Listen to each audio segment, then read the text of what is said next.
The invitation came on expensive cardstock, the kind that whispers money before you even read the words.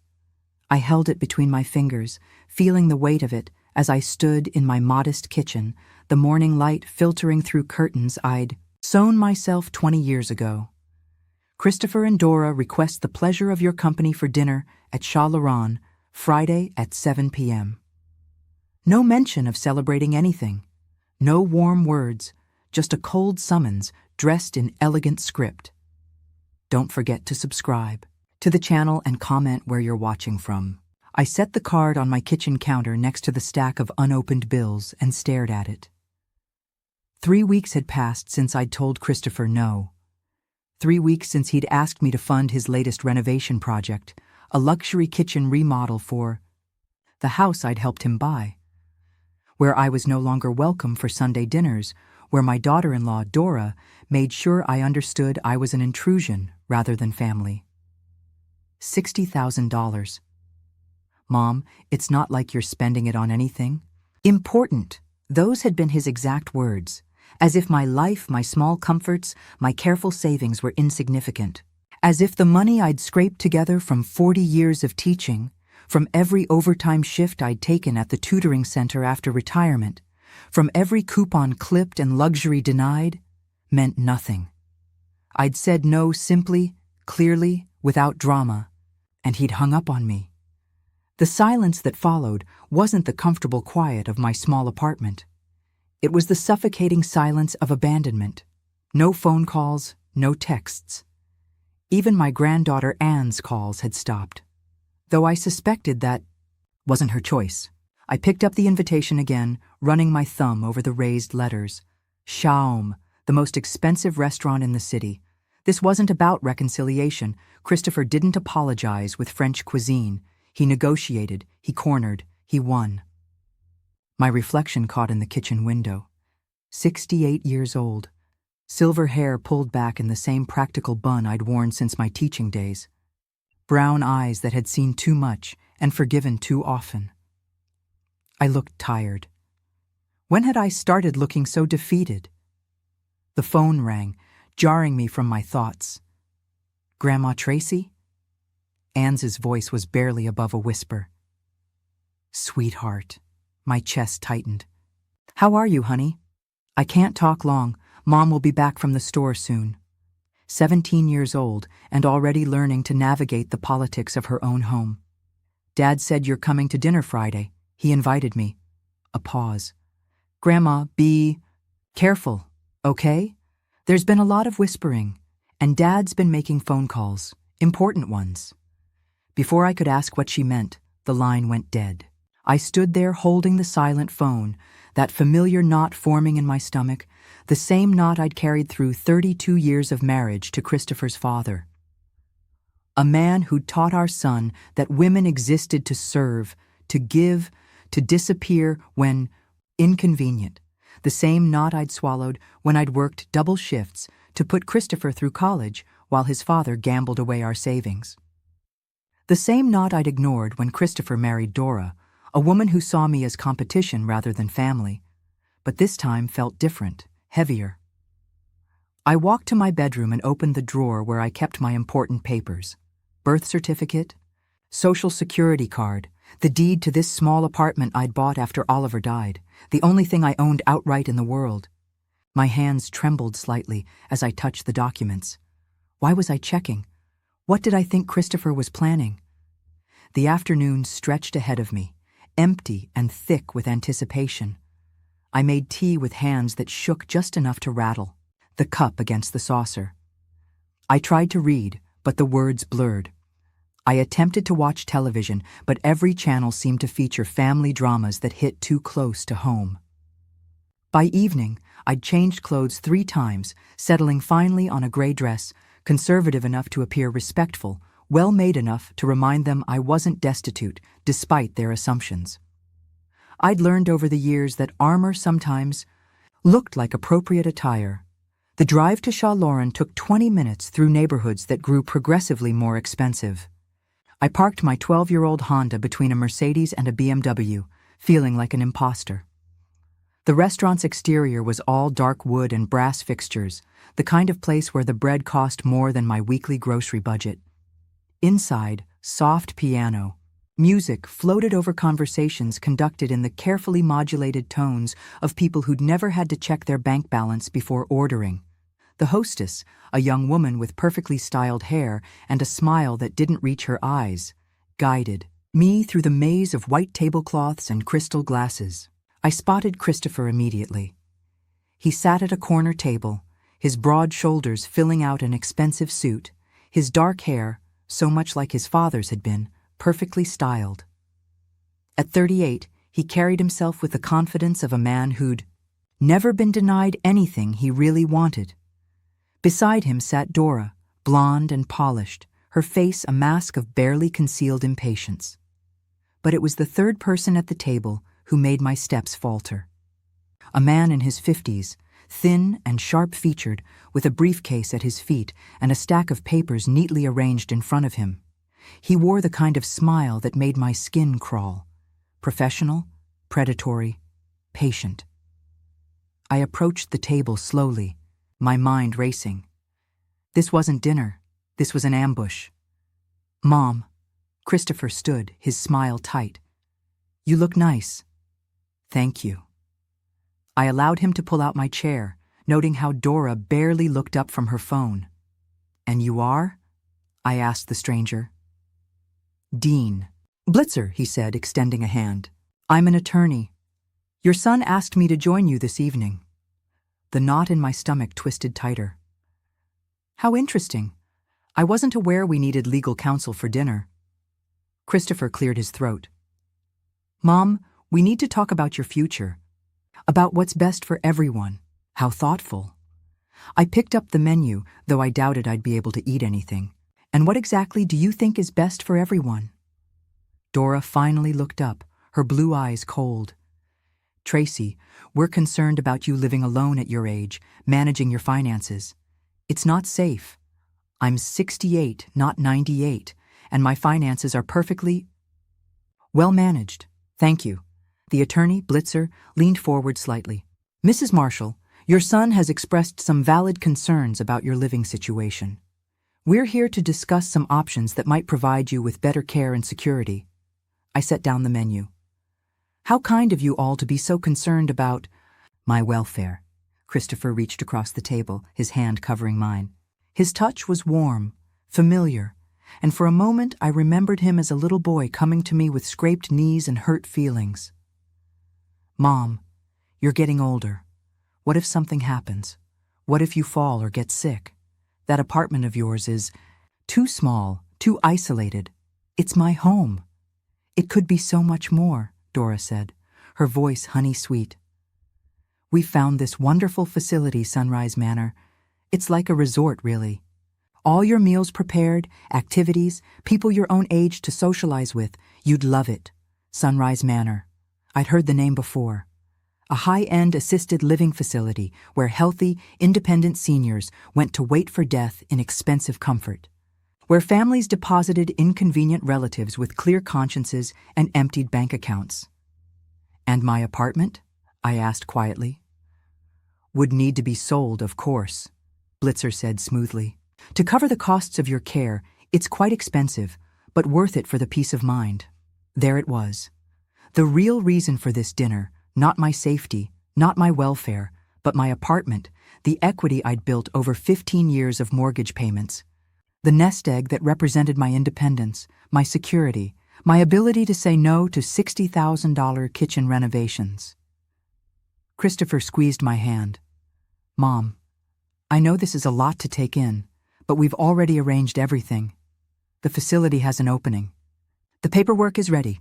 All you need to do is sign, and we can take care of everything else." I looked at him. Really looked at him. This man I'd raised, sacrificed for, loved unconditionally. This stranger wearing my son's face, talking about my life as if it were a business transaction to be completed efficiently. "And if I don't want to go to Sunrise Manor?" The temperature at the table seemed to drop 10 degrees. Christopher withdrew his hand. Dora's smile turned brittle. Blitzer shuffled his papers meaningfully. "Mom?" Christopher said, his voice harder. "Now, this isn't really a negotiation. You're not capable of making these decisions on your own anymore. If you don't sign voluntarily, we'll have to explore other options." Other options, legal options, competency hearings, forced guardianship. I felt something inside me break, not shatter. That would have been dramatic, cleansing. This was quieter. A hairline crack that led in the cold reality of my situation. My son was prepared to destroy me to get what he wanted. I reached for my purse, my movements deliberate and calm. Christopher and Dora exchanged glances. Blitzer looked pleased, mistaking my composure for capitulation. Instead of signing anything, I pulled out my phone. "Of course," I said, my voice steady despite the earthquake in my chest. "But first, would someone like to join our meeting?" I dialed a number I'd memorized decades ago, but never thought I'd use like this. The phone rang twice before a familiar voice answered. "Marshall residence." "Bree," I said, never taking my eyes off Christopher's face. "It's Tracy. I need you to come to Sharon immediately. Bring your briefcase." "Tracy, what's happening?" "My son is trying to have me declared incompetent so he can steal my home." The words came out calm, factual, devastating in their simplicity. Christopher's face went white. Dora's perfectly manicured fingers tightened around her wine glass. Blitzer looked confused, clearly not expecting this turn of events. "I'll be there in 15 minutes, Bree said, and the line went dead. I set my phone on the table with deliberate care. My attorney will be joining us shortly. "Your attorney?" Christopher's voice cracked slightly. "Mom, you don't need—" "Oh, but I do." I picked up my water glass, surprised to find my hand steady. "You see, when you ambush someone with legal documents and threats of forced guardianship, it's customary to allow them legal representation. Even inconvenient old women have rights." Blitzer cleared his throat. "Mrs. Marshall, I think there's been a misunderstanding. We're simply trying to— I know exactly what you're trying to do." I turned to face him fully. "How much is Christopher paying you for this? Or are you working on contingency, expecting a percentage of my apartment sale price?" His face flushed red. "That's highly inappropriate. What's inappropriate is conducting legal business over dinner without informing the subject of said business that she needed counsel." I smiled, feeling something cold and sharp unfurling in my chest. "But then, you weren't expecting resistance, were you? Just a confused old lady who'd sign whatever you put in front of her." Dora leaned forward, her voice sickeningly sweet. "Tracy, honey, you're being paranoid. We love you. We just want what's best. For whom?" The question hung in the air like smoke. Because selling my apartment and warehousing me in an expensive facility doesn't seem to benefit anyone but you. Christopher slammed his hand on the table, causing nearby diners to glance our way. "Damn it, Mom. Why do you have to make everything so difficult? We're offering you a solution to a problem I don't have." I watched him struggle to control his temper, seeing his father's rage flickering behind his eyes. "I'm healthy. I'm competent. I'm financially stable. The only problem here is that I said no to funding your kitchen renovation. This has nothing to do with that, does it?" I leaned back in my chair, suddenly exhausted by the familiar dance of his. "Manipulation. Let me guess. You've already spent the money you don't have on plans. Maybe put deposits down with contractors. You counted on my saying yes because I always have before. And when I didn't, you had to find another way to access my equity." The silence that followed told me everything I needed to know. A commotion near the entrance caught my attention. Bree walked through the restaurant like she owned it, her presence commanding despite her modest height. At 55, she carried herself with the confidence of someone who'd spent 30 years fighting battles in courtrooms. Her dark hair was pulled back in a severe bun. Her black suit was immaculate, her briefcase swinging at her side like a weapon. We'd met 23 years ago when I'd needed help with Oliver's estate. She'd been a young attorney then, hungry and idealistic, willing to take on a case that wouldn't make her rich. Over the years, she'd become more than my lawyer. She'd become the closest thing to a real friend I had, Tracy. She stopped beside our table, her sharp gaze taking in the scene immediately. I see we have company. Bree, I said to the table at large, my attorney for the past 2 decades. Blitzer stood, extending his hand. Dean Blitzer. I represent Christopher Marshall. Bree ignored his outstretched hand, instead pulling out the chair beside me. Mr. Blitzer, I know your reputation. The way she said it made clear it wasn't a compliment. Bree, Christopher started, his voice taking on the wheedling tone he'd used as a child when caught in mischief. This doesn't concern you. This is family business. When family business involves legal documents and discussions of competency, it very much concerns me.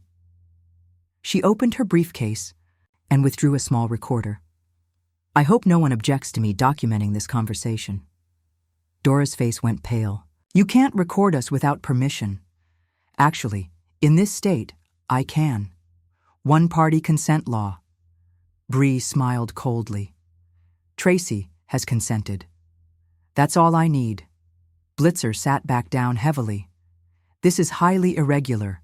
What's irregular is conducting what amounts to a guardianship consultation in a restaurant without the subject's knowledge or consent.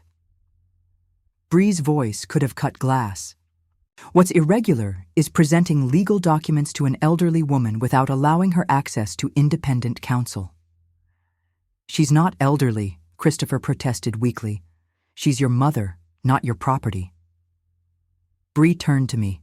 Tracy, what exactly have they proposed? I gestured to the papers in front of Blitzer. Forced placement in Sunrise Manor, sale of my apartment to fund it, all presented as being for my own good. Bree reached across and pulled the papers toward her, scanning them quickly. Her expression grew darker with each page. Power of attorney, healthcare directive, property transfer authorization. She looked up at Christopher. You've been busy. We're concerned about Mom's welfare. No, you're concerned about your mother's assets. Bree set the papers down with deliberate force. Every document. Here transfers control of Tracy's finances and property to you. Convenient. I watched my son's face cycle through emotions. Anger, frustration, something that might have been shame, but no remorse. No recognition that what he was doing was wrong. She's getting older, he said finally. What if something happens? Then she'll deal with it like the intelligent, capable woman she's always been. Bree's voice was steel wrapped in silk. Or she'll ask for help from people who actually have her best interests at heart.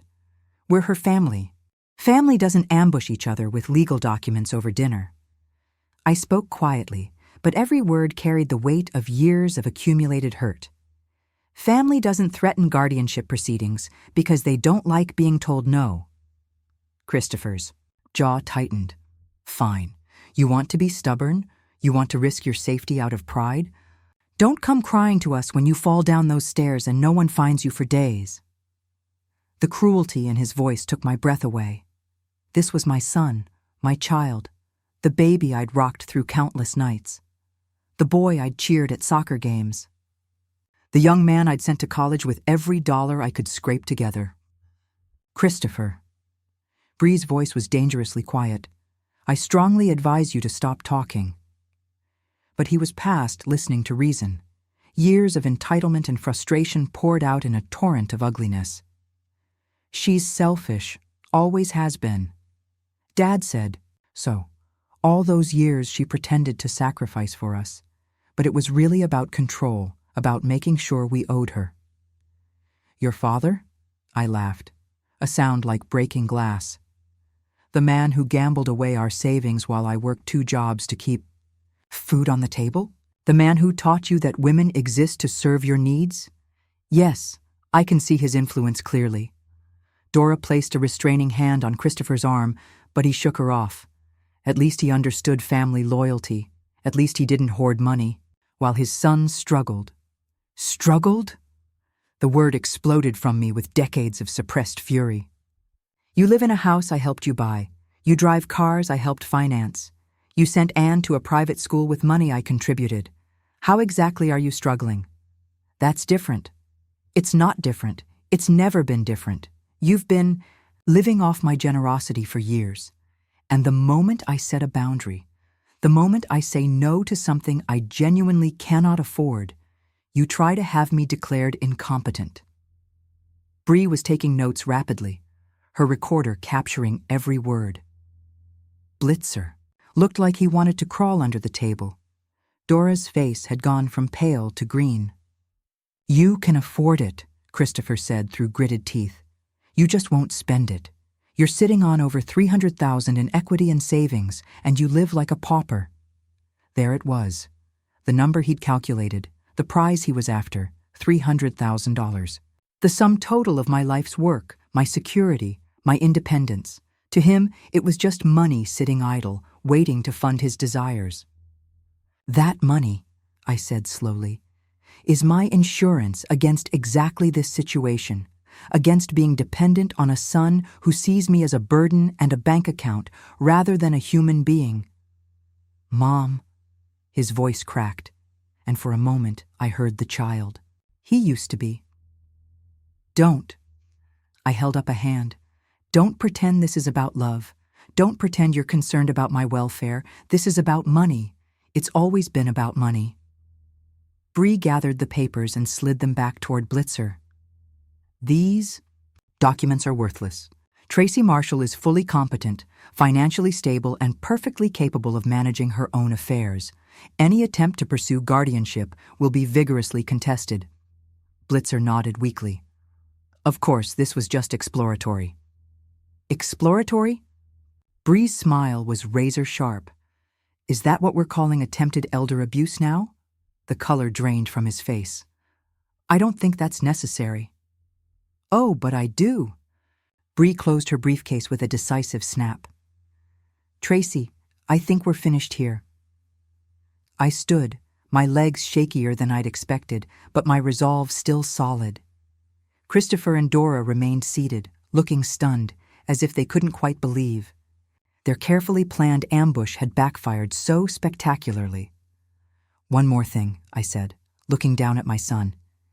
You mentioned I shouldn't come crying to you if something happens to me. Don't worry, I won't. I walked out of Shorin with Bree. Beside me, leaving behind the wreckage of the last illusion I'd held about my relationship with my son. The cool night air felt like a benediction after the stifling atmosphere of betrayal and greed. But as we reached the parking lot, Bree caught my arm. Tracy, she said quietly, this isn't over. Men like Christopher don't give up easily when this much money is at stake. Bree's warning proved prophetic. Over the next 2 weeks, Christopher launched a campaign of psychological warfare that would have impressed his father. It started with the flowers. Beautiful, expensive arrangements appeared at my door every other day, accompanied by cards written in Christopher's careful handwriting. Thinking of you, Mom. Love always. Sorry for any misunderstanding. Can we talk? Your loving son. I threw them away unopened after the third delivery. But their presence was a message. He knew where I lived. He was watching. He was patient. Then came the wellness checks. Tuesday morning, I opened my door to find 2 police officers on my doorstep. Their expressions were apologetic, but determined. Mrs. Marshall, we received a call from your son expressing concern for your welfare. He said you've been acting erratically, making concerning statements. I invited them in, served coffee, and spent an hour demonstrating my complete competency. They left satisfied, but the message was clear. Christopher was building a paper trail, creating documentation of his concern for my mental state. Bree arrived within an hour of their departure, her face grim. He's smart, she said, pacing my small living room like a caged panther. Everything he's doing looks legitimate on the surface. Caring son, worried about elderly mother, flowers, wellness checks, attempts at reconciliation. If this goes to court, it'll look like you're the unreasonable one. And what do you suggest I do? She stopped pacing and looked at me with something. Approaching admiration.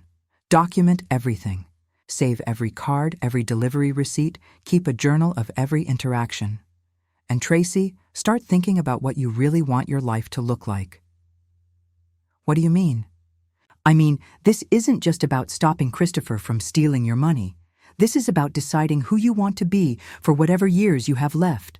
Are you going to spend them defending yourself against his attacks? Or are you going to build something new? Her words haunted me as I sat alone that evening, surrounded by the detritus of a life half-lived. Photos of family gatherings where I'd been tolerated rather than welcomed. Christmas gifts I'd given that were never used. Birthday cards I'd sent that went unanswered.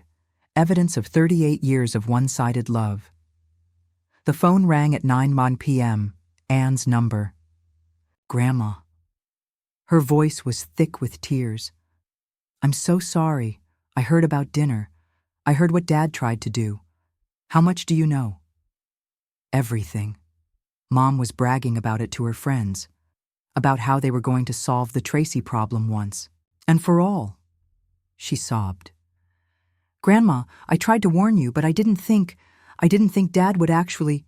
It's not your fault, sweetheart. It is, though. I should have told you sooner about the things they say about you when you're not there, about how they talk about your apartment like it's already theirs. The knife twisted deeper. What do they say? Anne's voice dropped to barely a whisper. Mom says you're selfish for living alone when the equity in your place could pay for my college. Dad says you're getting senile, that you hoard money like an old miser. They talk about what they'll do with your apartment after you're gone. Mom wants to use it as a vacation rental. I closed my eyes, feeling the last of my illusions crumble. Anne, honey, I need you to listen carefully. Are you listening? Yes. Your father is going to try to turn you against me. He's going to tell you I'm being unreasonable, that I'm putting myself in danger out of stubbornness. He might even restrict your contact with me. He already has. The words came out in a rush. He took my phone last week, changed the parental controls. I'm calling from my friend Virginia's house. Of course, control the narrative. Isolate the target. Christopher had learned his lessons well. Grandma, what are you going to do? I looked around my small apartment. Really looked at it. The furniture I'd chosen carefully, the books I'd collected over decades, the art I'd bought from local artists because it spoke to me. This space that was wholly mine, free from judgment and expectation. I'm going to live, I said finally. After Anne hung up, I sat in my chair by the window, watching the city lights twinkle below. For the first time in weeks, I felt something other than anger or hurt. I felt clarity. Bree had been right. This wasn't just about stopping Christopher. This was about choosing who I wanted to be. I picked up my phone and dialed a number I hadn't called in 5 years. Millie Bell speaking. Kat, it's Tracy Marshall. A pause, then warmth flooded her voice.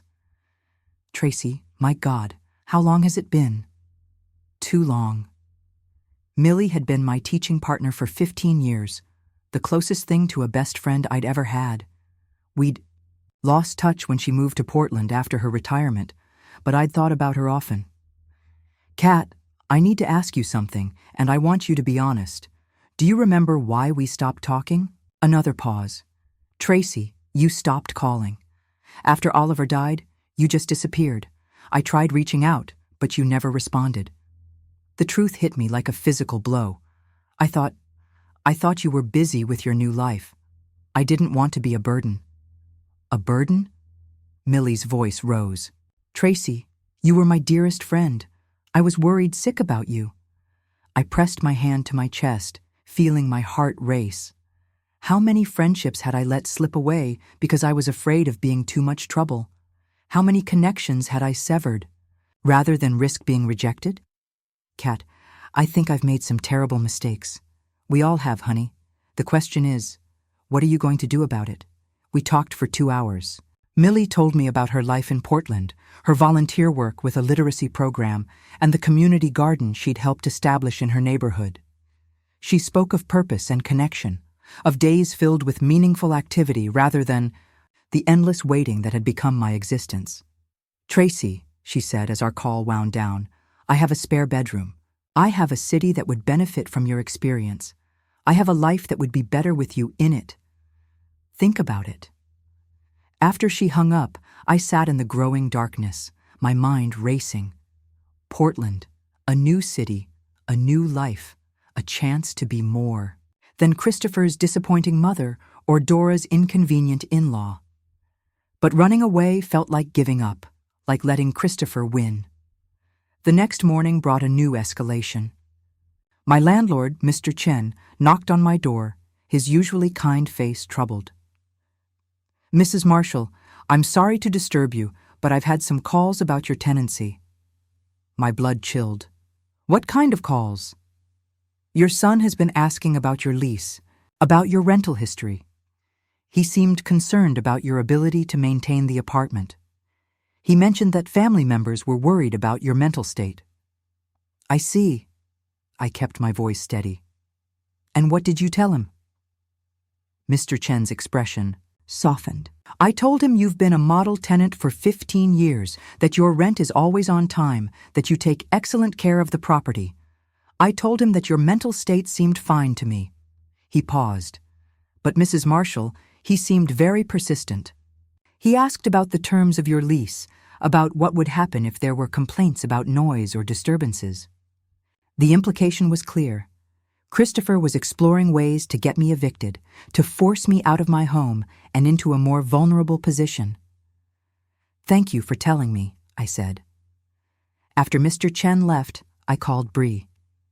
"That son of a bitch," she breathed when I explained the situation. "Tracy, he's building a multi-pronged attack: legal pressure, social isolation, housing instability. He's trying to make your life so miserable that signing his papers seems like the easier option." "So what do I do?" "Fight back, but not the way he expects." That afternoon, Bree arrived with a thick folder and a determined expression. "I've been doing research," she said, spreading documents across my kitchen table. "Christopher's finances are more precarious than he's let on. He's leveraged to the hilt: mortgage, car loans, credit card debt. He's been living beyond his means for years, counting on eventual inheritance from you to balance the books. How did you find out all this?" Bree smiled grimly. "Public records, credit reports, a few discreet inquiries. The picture isn't pretty. He's about 6 months away from serious financial trouble if something doesn't change." I stared at the documents: loan applications, credit reports, property tax records. My son, who lived in a house that cost more than I'd earned in 5 years of teaching, was drowning in debt. "There's more," Bree continued. "I've been looking into Sunrise Manor. It's not just expensive. It's a front for real estate speculation. They buy out residents' assets at below market rates, then flip the properties. Your Christopher isn't just planning to warehouse you. He's planning to profit from it." The pieces clicked into place: the urgency, the legal pressure, the timeline. Christopher wasn't just greedy, he was desperate.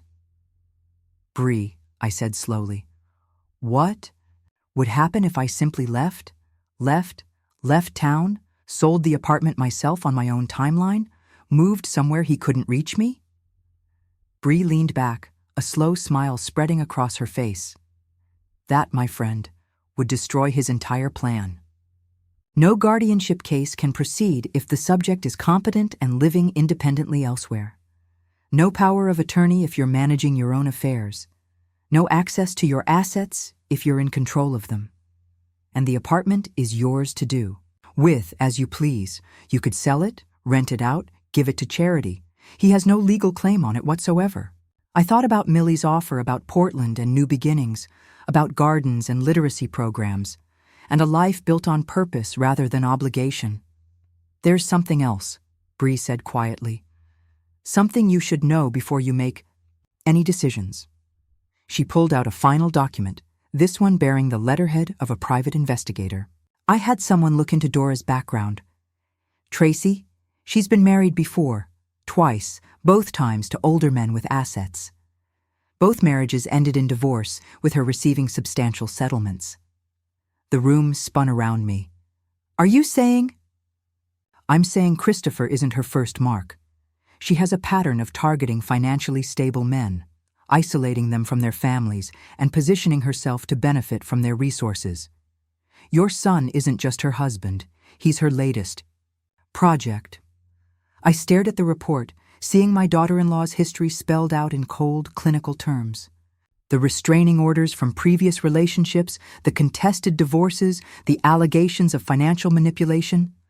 My son hadn't just married a gold digger, he'd married a predator, and now they were both circling me like sharks. But as I sat there absorbing this final betrayal, I felt something unexpected.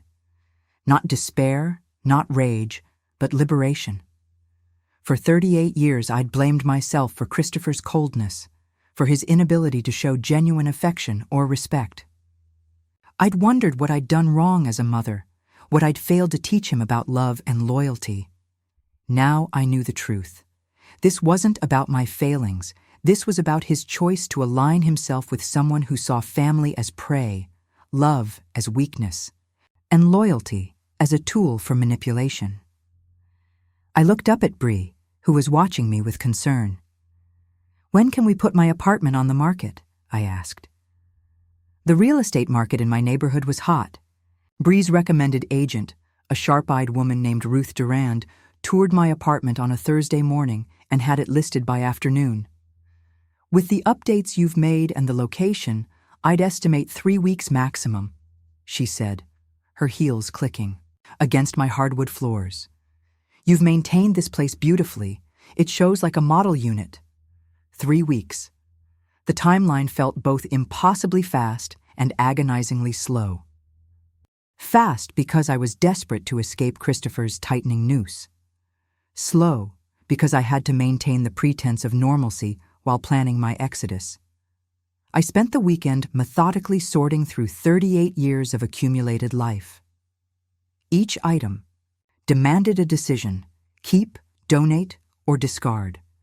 The process was archaeological, revealing the sedimentary layers of my existence. Photos from Anne's childhood that I'd treasure forever. Wedding china that Oliver and I had used exactly twice. Books that had sustained me through dark periods. Most painful were the gifts from Christopher over the years.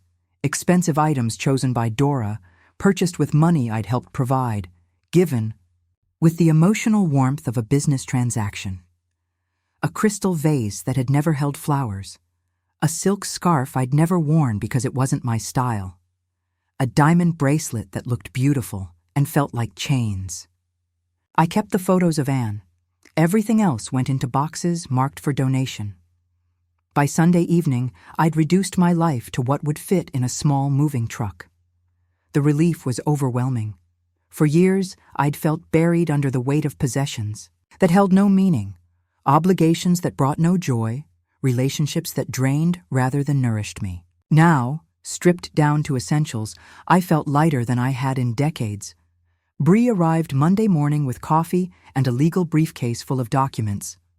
The apartment listing has already generated interest, she said, settling into my kitchen chair. Ruth thinks we might have multiple offers within the week. Good. I signed the papers she placed before me. Power of attorney forms that designated her as my representative, medical directives that excluded Christopher entirely, and a new will that left everything to Anne with Bree as executor. There's something else, Bree said carefully. Christopher has been asking questions about your medical history. He contacted your doctor's office claiming to be concerned about your mental state. My pen stopped moving. What did they tell him? Nothing.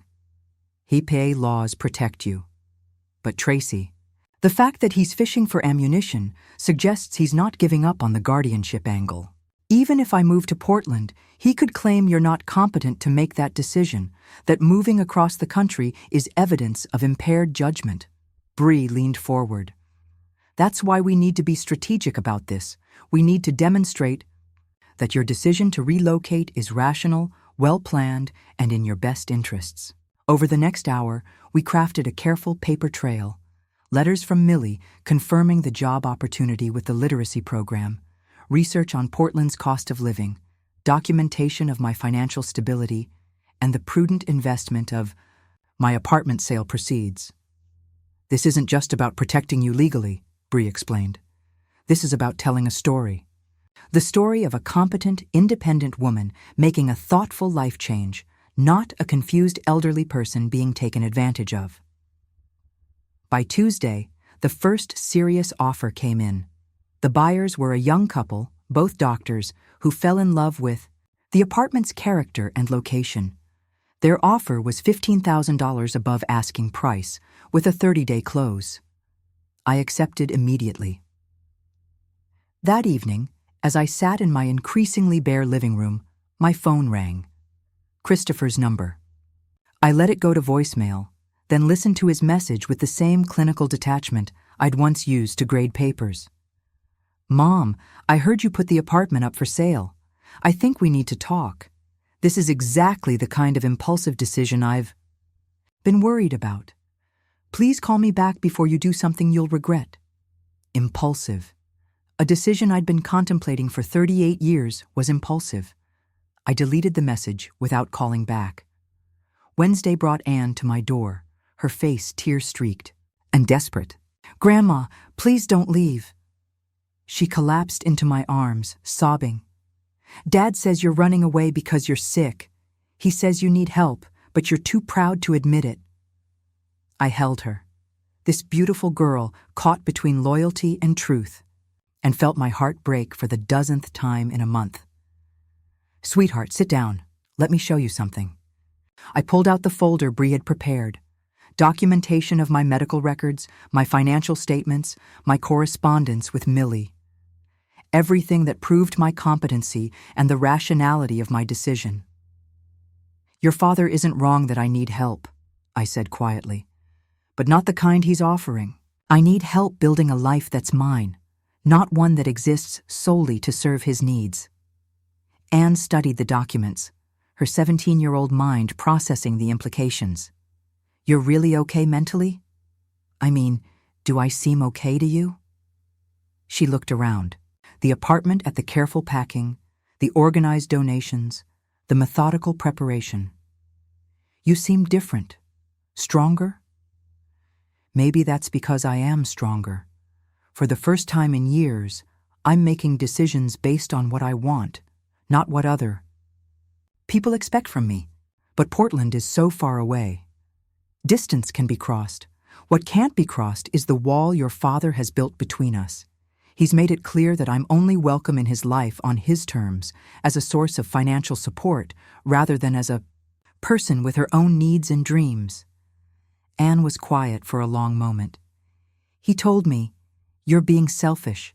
That family is supposed to take care of each other. And what has he done to take care of me?" The question hung in the air. Anne's face crumpled as she realized she couldn't answer it. "I'm not abandoning you," I said gently. "I'm creating a life where you're welcome to visit someone who's happy to see you, not someone who's bitter and resentful from years of being taken for granted." After Anne left, I sat down and wrote her a letter. Not an email that could be deleted or intercepted, but a physical letter that she could keep. In it, I explained everything: my reasons for leaving, my hopes for our future relationship, my promise that she would always have a place in my life, regardless of her father's attempts to control the narrative. I gave it to Bree to hold with, instructions to deliver it after I'd safely relocated. Thursday brought the home inspection, which the apartment passed with flying colors. Friday brought the appraisal, which came in even higher than the sale price. By Saturday, I had a firm closing date 3 weeks from that day. That weekend, I called Millie and accepted her offer. Relief flooded her voice. "Tracy, you won't regret this. I've already started reaching out to people here. The literacy program is desperate for someone with your experience, and I found you a lovely apartment just 2 blocks from mine. It has a garden, Tracy. An actual garden where you can grow things. A garden. When was the last time I'd grown anything besides resentment? Sunday brought the next escalation. Christopher appeared at my door with Dora, both of them dressed for battle. "Mom, we need to talk."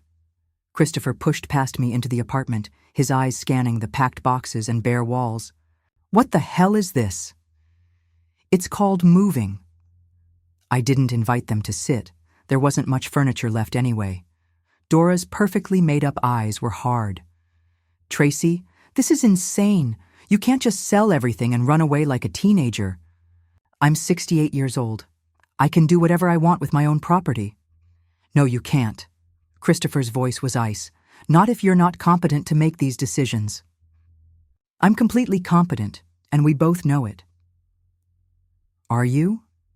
He pulled out his phone and scrolled through what looked like notes. "Giving away all your furniture to charity, packing up and moving across the country without consulting family, making major life decisions in isolation. These are all signs of impaired judgment." The clinical tone, the prepared talking points. He'd been researching, building his case. "You know what's a sign of impaired judgment?" I asked, "trying to force your mother into assisted living so you can steal her home to pay for your kitchen." "Renovation." Dora's face flushed. "We're not stealing anything." "Of course not.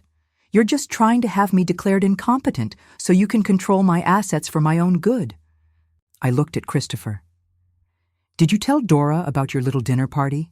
About how you brought a lawyer to ambush me into signing away my rights?" "That's not how it happened." "That's exactly how it happened. You counted on my being too confused or intimidated to resist. When that didn't work, you started a campaign of harassment designed to wear me down." Christopher's composure cracked. "I'm trying to protect you from what? From being happy? From being independent? From having a life that doesn't revolve around funding your poor financial decisions? You don't understand the real world anymore, Mom. You're living in a fantasy where you can just start over at your age. It's pathetic." The word hit like a slap. Pathetic. My son thought my desire for happiness was pathetic. "Get out," I said quietly. "Mom, get out of my home. Both of you, now." Dora grabbed Christopher's arm. "We should go. We're not accomplishing anything here." At the door, Christopher turned back. "I won't let you destroy yourself out of spite. If you go through with this, I'll have no choice but to take legal action." "Legal action requires grounds," I said. "You don't have any. We'll see." After they left, I sat in my empty living room and shook. Not from fear, but from rage. The absolute audacity of calling my desire for independence pathetic. The breathtaking arrogance of threatening legal action to prevent me from living my own life. But underneath the rage was something else. Clarity. This wasn't a family conflict anymore. This was war, and I was done fighting defensively. I picked up my phone and called Bree. "It's time," I said when she answered. "Time for what?" "Time to stop protecting myself and start protecting Anne. Christopher is escalating because he's desperate. That makes him dangerous. Not just to me, but to anyone who gets in his way." "What are you thinking?" "I'm thinking it's time to show him exactly what he's going to lose by treating me like an enemy instead of his mother." Bree was quiet for a moment. "Tracy, are you sure? Once we go on the offensive, there's no going back." I looked around my nearly empty apartment, thought about Portland and Millie and gardens full of growing things, thought about being caught between love and manipulation, thought about all the years I'd spent accepting scraps of affection from people who saw me as useful rather than valuable. I've never been more sure of anything in my life. Bree arrived at my apartment Monday morning with a predator's smile and a briefcase full of ammunition. "Your son made a critical error yesterday," she said, spreading documents across my kitchen table. "He threatened legal action in front of witnesses. That gives us grounds to file for a restraining order based on harassment and elder abuse. Will it hold with the documentation we have, the recorded dinner conversation, the fraudulent wellness checks, his attempts to access your medical records, his interference with your housing situation? Bree's grin widened. Oh, it'll hold, but that's just the appetizer. She pulled out a thick folder marked Confidential in red letters. Remember how I had Christopher's finances investigated? Well, my private investigator found something interesting. Your son has been using your address for certain financial transactions, credit applications, and loan documents. It appears he's been claiming you as a dependent to qualify for better rates. My blood chilled. Is that legal? Absolutely not. It's fraud. And since some of these applications crossed state lines, it's federal fraud. Bree's voice was clinically precise. The penalties are severe. Prison time, heavy fines, permanent criminal record. You think he'd actually steal my identity? I think he's been doing it for years. Small amounts, careful applications, always flying under the radar. But when someone gets desperate, she shrugged. People make mistakes. I stared at the evidence of my son's systematic betrayal. Credit cards I'd never applied for. Loans taken out using my social security number. Insurance policies listing me as a dependent while claiming my address as his primary residence for better rates. There's more, Bree continued. Dora's divorce attorney from her second marriage reached out to us. Apparently, she's done this before. Targeted financially stable men, isolated them from family support systems, then systematically drained their assets. Her second husband lost everything before he figured out what was happening, and Christopher is about to become victim number 3. Unless he's a willing participant, Bree's expression hardened. Based on these financial records, I'd say he's moved beyond victim to accomplice. The pieces assembled themselves into a horrifying picture. Christopher hadn't just married a predator. He'd become one himself. Together, they'd been systematically positioning themselves to inherit or control my assets while I was still alive to suffer the loss. What do you recommend? Bree's smile was sharp enough to cut glass. A strategic counterattack. We file the restraining order today, which will prevent him from contacting you directly. We report the identity theft to federal authorities, and then we let him know that his behavior has consequences. I don't want to destroy him entirely, I said quietly. He's still Anne's father, Tracy. He was planning to destroy you entirely. The only reason you're not already warehoused in that facility is because you had the wisdom to fight back. Bree leaned forward. But I understand your concern about Anne. That's why we're going to give him exactly one chance to do the right thing. The plan was elegant in its simplicity. Bree would contact Christopher's attorney, the same Dean Blitzer who'd participated in the restaurant ambush, and present him with the evidence of fraud. Christopher would have 48 hours to make a choice: cease all harassment, accept my decision, to relocate and enter counseling to address his financial and relationship problems, or face federal prosecution for identity theft and fraud. And if he chooses prosecution, then Anne will learn exactly what kind of man her father really is. Sometimes the truth is the greatest gift we can give someone, even when it hurts. Tuesday afternoon, Bree made the call. I sat beside her, listening to her calm, professional voice deliver an ultimatum to Blitzer. The attorney's shock was audible, even through the speakerphone. Mrs. Fay, surely we can work something out. Mr. Blitzer, your client has 48 hours. After that, the federal authorities will be involved, and this conversation will become evidence in a criminal proceeding. Bree's tone brooked no argument. I suggest you advise your client carefully. We didn't have to wait 48 hours. Christopher called 6 hours later, his voice filled with what might have been tears or rage. Mom, I need to see you. Please, just give me 5 minutes. You have 3, I said, and hung up. He arrived alone, without Dora, looking like he'd aged 5 years in the past month. His expensive suit was wrinkled, his usually perfect hair disheveled. Dark circles under his eyes spoke of sleepless nights and mounting desperation. "Mom," he said, standing in my doorway, like a supplicant. "I'm sorry for all of it. I never meant for things to go this far. I didn't invite him in. But you did let them go this far. You brought a lawyer to dinner to steal my home. You tried to have me declared incompetent. You committed federal fraud using my identity." His face crumpled. I was desperate. The house, the cars, and school. Everything was falling apart. "Dora said you had more money than you needed, that you were hoarding it out of selfishness.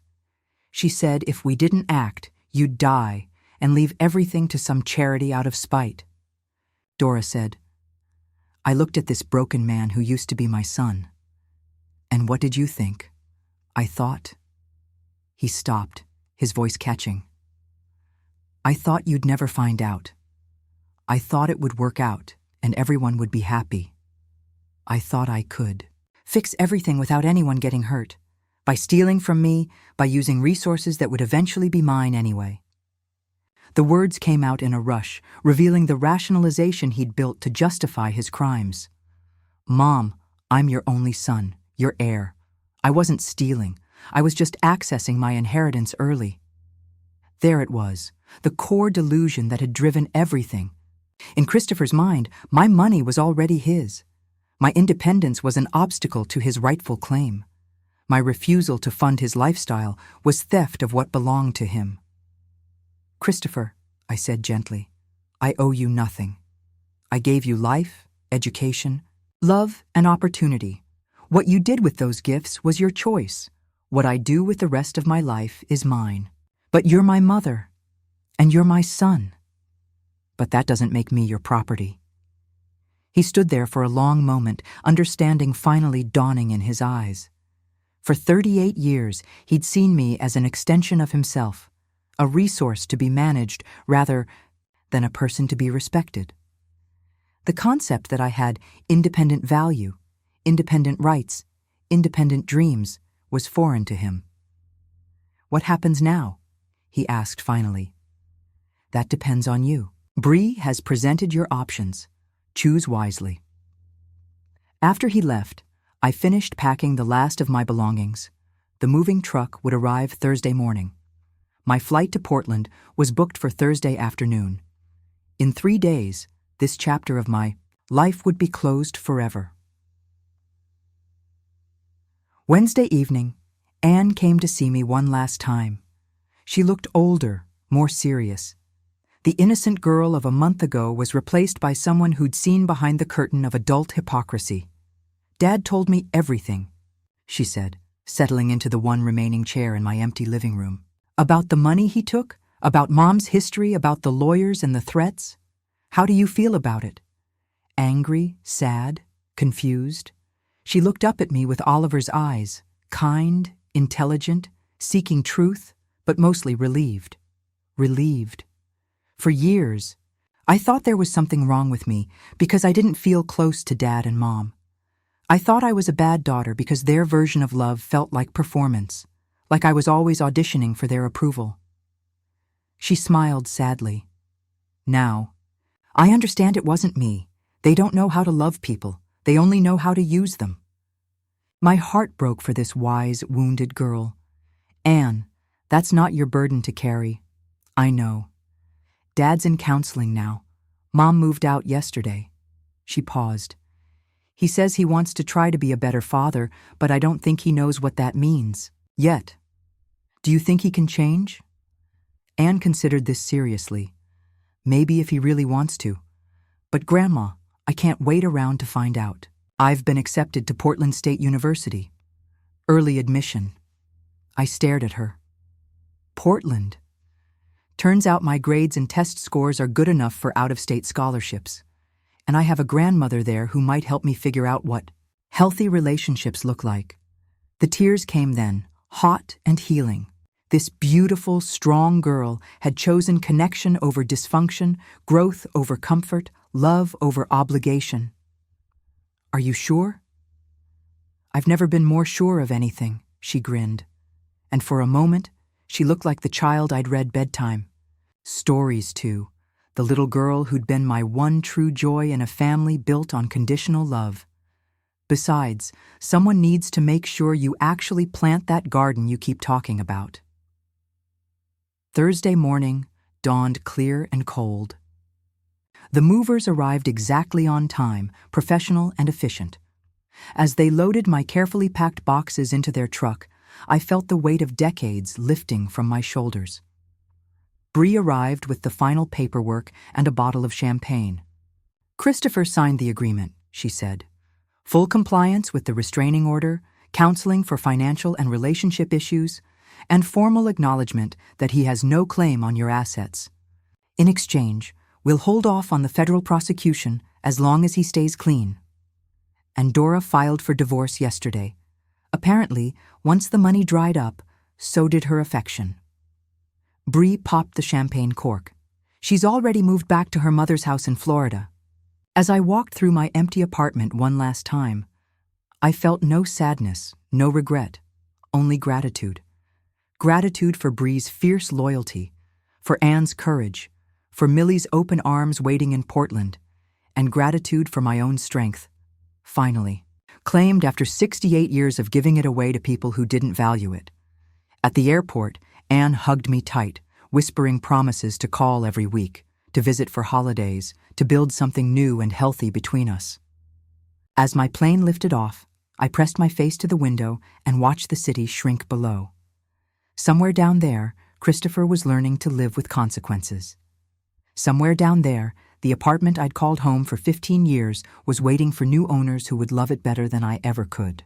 But ahead of me was Portland, Millie, a garden waiting to be planted, a literacy program that needed my skills, a life built on choice rather than obligation, on joy rather than duty, on love that asked for nothing but offered everything. I closed my eyes and smiled. At 68, I was finally going home. What would you have done if you were in my place? Let me know in the comments. Thank you for watching, and don't forget to check out the video appearing on your screen right now.